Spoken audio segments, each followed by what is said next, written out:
Anda ada kad pesara daripada Jabatan Perkhidmatan Awam atau JPA? Ramai yang fikir kad ni macam satu pas VIP kesihatan. Kiranya kunci untuk dapat rawatan percuma dekat mana-mana hospital kerajaan. Tapi, cuba bayangkan sekejap. Anda baru lepas dapat rawatan, rasa lega, anda pun pergilah ke kaunter. Tiba-tiba staf di situ cakap, "Maaf Encik Puan, kad tak boleh guna. Bilnya RM850." Terkejut kan? Inilah realiti yang sedihnya ramai pesara hadapi. Kenapa boleh jadi macam ni? Adakah kad tu dah tak laku? Ataupun mungkinkah selama ni kita yang tak faham cara guna yang betul? Dalam kupasan kali ini, kita akan rungkai apa sebab sebenar kad pesara ni boleh ditolak dan yang paling mustahak, macam mana nak pastikan ia tak berlaku pada anda. Jadi, bila anda nampak mesej transaksi gagal atau kena tolak depan-depan dekat kaunter tu, mesti tertanya-tanya kan, apa yang tak kena sebenarnya? Adakah ini sebab ada polisi baru yang kita tak tahu? Ataupun ada langkah-langkah penting dalam proses tu yang kita terlepas pandang? Jom kita bongkar sama-sama, sebab faham benda ni bukan saja penting untuk ketenangan fikiran, tapi juga untuk poket anda. Okey, pertama sekali, mari kita jelaskan perkara yang paling merisaukan semua orang. Saya nak semua pesara dan ahli keluarga yang sedang menonton ni dengar betul-betul ya. Kad pesara JPA anda tu masih sah. Ia masih laku sepenuhnya. Boleh guna di semua hospital dan klinik kerajaan sampai tahun 2026 dan tahun-tahun seterusnya. Jadi isunya bukan sebab kad tu dah tamat tempoh. Kami dah kenal pasti ada 5 sebab utama kenapa kad pesara ni selalunya sangkut atau kena tolak dekat kaunter. Bila anda dah faham kelima-lima punca ni, insya-Allah anda akan lebih bersedia dan boleh elak daripada dapat kejutan yang tak best masa dekat hospital nanti. Baiklah, jom kita mulakan dengan punca nombor 1. Ini adalah kesilapan yang paling kerap orang buat. Dan yang kelakarnya, ia juga yang paling senang nak dielakkan. Tapi itulah, ramai sangat yang masih terlepas pandang langkah asas yang sangat kritikal ni. Okey, ini senario biasa. Pesara atau waris pergi jumpa doktor, dah dapat rawatan, dah ambil ubat dekat farmasi, lepas semua dah beres, barulah mereka pergi ke kaunter bayaran dan keluarkan kad pesara. Masa ni dah terlambat. Kenapa? Sebab sistem hospital dah pun kunci rekod rawatan anda itu sebagai satu transaksi biasa yang kena bayar. Bila charge dah masuk sistem, staf kaunter tu selalunya memang tak boleh nak undur balik dah. Jadi, macam mana cara yang betul? Ini peraturan emas yang anda wajib ingat. Tunjukkan kad pesara anda tu semasa pendaftaran. Betul-betul masa anda baru sampai hospital atau klinik, langkah pertama, terus pergi ke kaunter pendaftaran dan serahkan kad anda. Biar pihak hospital sahkan dulu status kelayakan anda dalam sistem mereka. Lepas dah sah, barulah proses rawatan bermula. Ingat ya, pengesahan mesti dibuat di mula, bukan di hujung. Seterusnya, punca nombor 2 yang juga sangat biasa berlaku, terutamanya untuk kes-kes rawatan yang lebih serius sikit, yang melibatkan satu dokumen penting yang kita panggil Surat Jaminan ataupun nama pendeknya GL. Macam ni, kalau setakat rawatan pesakit luar biasa, demam ke, batuk ke, selalunya kad pesara tu dah cukup. Tapi, kalau anda perlu masuk ward atau dijadualkan untuk pembedahan ataupun perlukan rawatan pakar yang kompleks, pihak hospital perlukan lebih dari sekadar kad fizikal anda. Mereka perlukan guarantee letter atau GL. GL ni ibarat macam satu surat pengesahan rasmi daripada JPA atau KWAP yang menjamin kepada hospital kos rawatan anda akan ditanggung. Tanpa GL ni, hospital tak boleh nak teruskan proses kemasukan wad secara percuma walaupun anda tunjuk kad pesara. Kita beralih kepada sebab ketiga, yang ini pula berkaitan dengan teknologi. Zaman digital ni memang banyak benda jadi mudah kan? Tapi pada masa yang sama, teknologi juga boleh jadi punca masalah, terutamanya bila data yang ada dalam sistem tu tak tepat atau dah lama tak dikemas kini. Hospital kerajaan sekarang ni guna sistem digital yang bersambung terus dengan pangkalan data pesara pusat.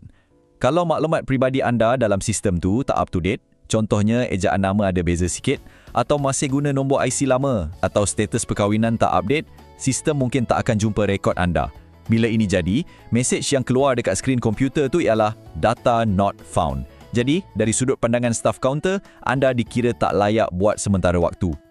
Okey, punca keempat ni ada kaitan rapat dengan isu data tadi. Masalah ni sering jadi pada pesara-pesara senior yang dah lama bersara dan mungkin masih simpan kad versi asal yang dikeluarkan berpuluh-puluh tahun lepas. Cuba anda ambil dan tengok kad pesara anda sekarang.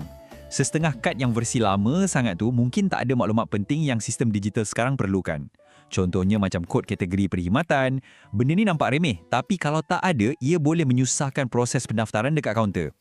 Jadi kalau anda tengok kad anda tu dah nampak usang atau maklumatnya macam tak lengkap, elok sangatlah mohon kad gantian yang baru melalui portal Pesara. Biar semua data selari dengan sistem terkini. Dan punca kelima, ini satu lagi sebab yang sering jadi keliru dan punca kad ditolak, terutamanya bila kad tu digunakan untuk ahli keluarga atau tanggungan. Kelayakan untuk tanggungan ni ada syarat dan had masa yang sangat jelas. Untuk anak-anak, mereka hanya layak guna kemudahan ni sampai umur 18 tahun. Boleh dilanjutkan sampai umur 21 tahun, tapi dengan syarat mereka masih belajar sepenuh masa di universiti atau kolej dan kena ada bukti pengajian yang sah. Bagi pasangan pula, kelayakan akan batal secara automatik kalau, contohnya, berlaku perceraian. Jadi kalau anda cuba guna kad untuk tanggungan yang statusnya dah tamat tempoh, sistem memang akan tolak serta-merta. Baiklah, kita dah faham 5 sebab utama kad boleh ditolak. Jangan risau, sekarang jom kita tengok pula beberapa penyelesaian moden yang boleh bantu kita. Dan juga kita sentuh sikit tentang kes-kes khas yang prosedurnya lain sikit. Untuk senangkan proses pengesahan dan elak masalah data tak terkini, Kumpulan Wang Persaraan atau KWAP dah perkenalkan aplikasi My Pesara. Dalam app ni, ada satu fungsi nama dia e-Kad, iaitu kad pesara versi digital. Ini cara yang sangat efisien sebab datanya sentiasa live dan dikemas kini terus dari pangkalan data pusat. Jadi kalau kad fizikal anda tertinggal ke atau ada masalah, anda boleh tunjukkan e-Kad ni dekat kaunter. Kebanyakan hospital sekarang dah biasa dengan penggunaannya. Sekarang, satu kes khas. Contohnya, untuk rawatan di Institut Jantung Negara atau IJN. Yang ni ramai tak tahu.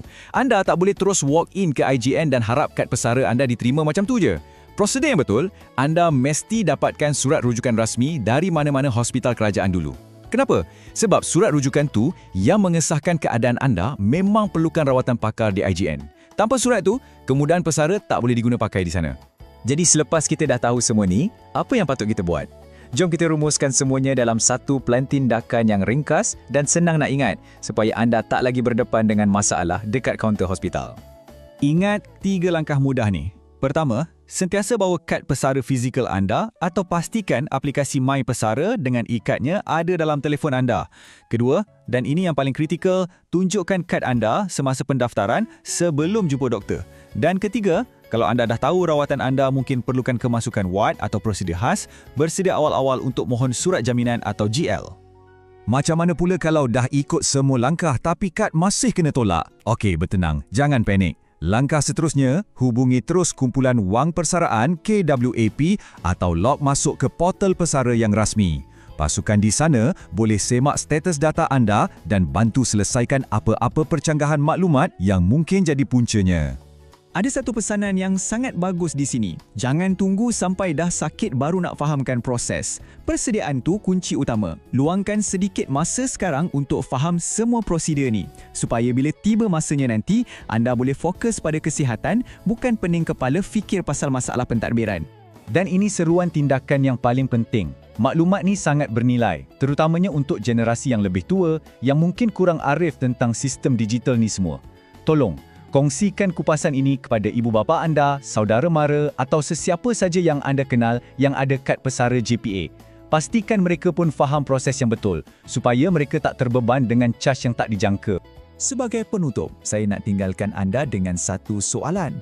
Anda sekarang dah lebih bersedia, dah faham proses yang betul. Tapi, adakah anda 100% yakin yang data peribadi anda dalam sistem pesara tu dah dikemas kini dan tepat sepenuhnya? Mungkin inilah masanya untuk log masuk ke portal dan buat semakan.